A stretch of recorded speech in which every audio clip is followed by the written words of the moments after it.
So Accountant 2 review, initial thoughts from everyone, just kind of first reaction. Is it a worthy addition? I would say yes. There are a few sequels that are as entertaining as the original, and I definitely think Accountant 2 is one of them. I would agree. I actually went back after Nick and I watched it.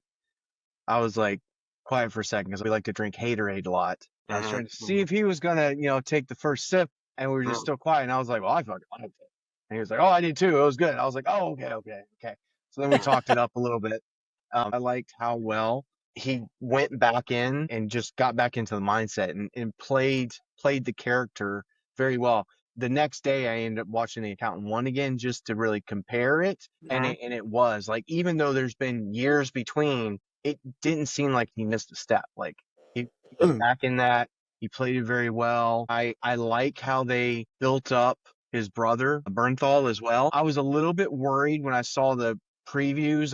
I was kind of trying to keep real low expectations because I was afraid they were going to make it kind of, from the previews, made it like goofball-y, but it had humor, but I didn't feel like it was goofball. Like it was the right type of humor. I mean, even the bar scene, like, my brother's about to get Right. happy, and then he jumps, and it's like, okay, even that wasn't that. Right. No, it had a really good balance of humor. And that bar scene in particular, I thought it Yeah. was hilarious at the end how they freeze frame him for 3 seconds and then they just cut away. Yeah. That was Okay. very good editing. It lends to just how good of an actor Jon Bernthal is. In that bar scene where you see him and he's kind of he's like getting like more and more invested, and it's almost animalistic. Like you can like imagine if he was a dog, his hackles are going up, or like if he's a rooster, his head's like going up and like looking down, like he's about to attack. Like, what the fuck is he doing? It's like, it's so perfect. That scene alone is just fantastic. So one thing that stood out to me, I thought the pacing of the movie was well done throughout. Like I don't remember a single spot where it felt like it dragged at all. Yeah, and it was 2+ hours. You're Yeah. right. It did. It flowed very well. And it if you think about it, the other part that makes it's not action throughout the whole movie. It actually doesn't Right. have a lot of action if you think about it. Like, really, if you go back and think about it, it's got, little bits and pieces. Like the beginning does when they take what's his name out? J.K. Simmons? Simmons. Yeah. Simmons. And then it just kind of is like them planning. And the thing that I liked too is when he kind of sits back and they've got all the pictures up, and then he's just waiting. And then she asks, "What are you doing?" "I'm just waiting for you to be done." And then he does his little thing. It almost reminded me of like Reed from Criminal Minds. That's what, like, it kind of, I was like, oh, wait. Yeah, I thought they did a very good job with the character development, the juxtaposition between Bernthal's character and his character. They're both quote unquote criminals. They're both killers. One comes across more sophisticated and one's not. But they're brothers, so they have to love each other. So there's that kind of like, you force these two kind of worlds together to like interact with each other and get along. And I thought that was like a really fun element and really probably what made that. I think that made the movie. I think Bernthal was perfect. Yeah. Well, and even his his nitpicking at Ben Affleck, and like he's like, please stop doing that. And it's just like you're getting teleported back to when they were like 12 years old, which is actually, what happens when you've been away from your sibling for a long time. You do tend to convert back maybe a couple decades, and then you're like, oh wait, there's kids around me. I better mature up again. So yeah, no, all well done. So one thing I do want to point out, you get a look into Ben Affleck's character, his network. He has that special school that is his secret facility of hackers and like highly intelligent, super intelligent kids. I thought that was an interesting kind of twist, like all the kids hacking into all the cameras to track down the identity of the woman and then just following the trail from there. Xavier's mansion in X-Men, isn't it like Xavier's school for the gifted or something like that? Yeah. So like this is like a realistic version of what you would walk into if it's like Xavier's school for the gifted and it's a bunch of kids, not like kids with like mutant powers, and you're like, oh, all right, why is the government cracking down on this place? Right, it's like up in the mountains randomly in some obscure location. I thought it was a cute take, though. The interaction between the kids, it turned into a competition for them. I think even one of them flipped the other one off at one point. Another scene I want to point out, the dating scene, the speed dating scene. Yes. I was laughing out loud in the theater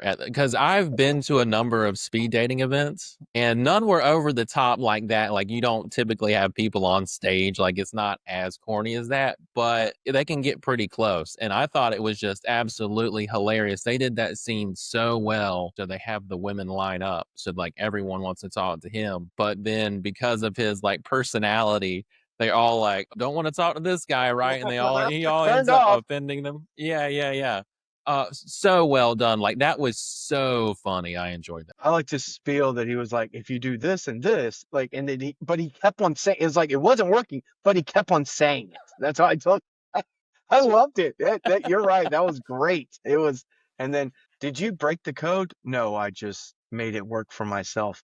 But what I really enjoyed about this movie is like everything was well done. It was well acted. It was well directed. The cinematography was good. The editing was good. The story itself was very enjoyable and well done, but the storytelling made sense. It had like homages to a good Lebanese action movie to where you kind of knew the objective and there was the building action throughout. And then there was a serious, well executed, entertaining climax with them saving all the kids. And then even the hitman woman got her revenge at the end. So it was a nice wrap up for everybody. So I mean, just everything was just so well done. Like, I haven't looked at the numbers. I don't know if it's been successful in the theaters, but I really hope it is, because there needs to be more of these types of movies. And if they made a third one of this series, I would definitely watch it. I can't believe I forgot about that point. Yes. So this is an element that if I had to categorize 2 or 3 things that makes a movie good, it was the assassin lady. And I didn't see that kind of like twist coming. I didn't see who she was, who they revealed her to be. And I really enjoy that when a movie can like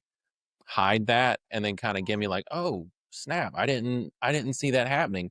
You're right. They did everything really well in this movie. I mean, like really, really well. I guess I see people comparing this style of movie to obviously like John Wick or the Bourne Identity series. And I don't really agree with that. I feel like, yes, it's guns, it's fighting, people have ties on, but it feels like its own thing completely. Yeah. Yeah, I mean, the only thing that I would say that it shares is, yes, it's like it has well executed action, right?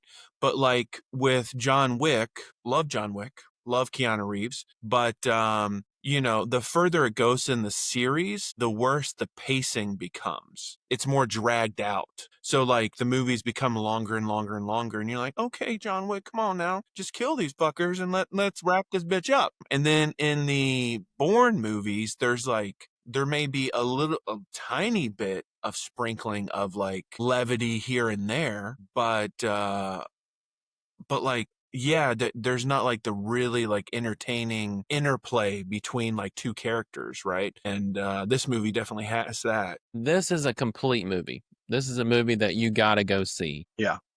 I would definitely recommend it. It is a sequel, but it can act as a standalone, can be its own entity. I think says a lot for it. So I recommend this one. I mean, I'm gonna buy the son of a bitch as soon as it comes out on Vudu.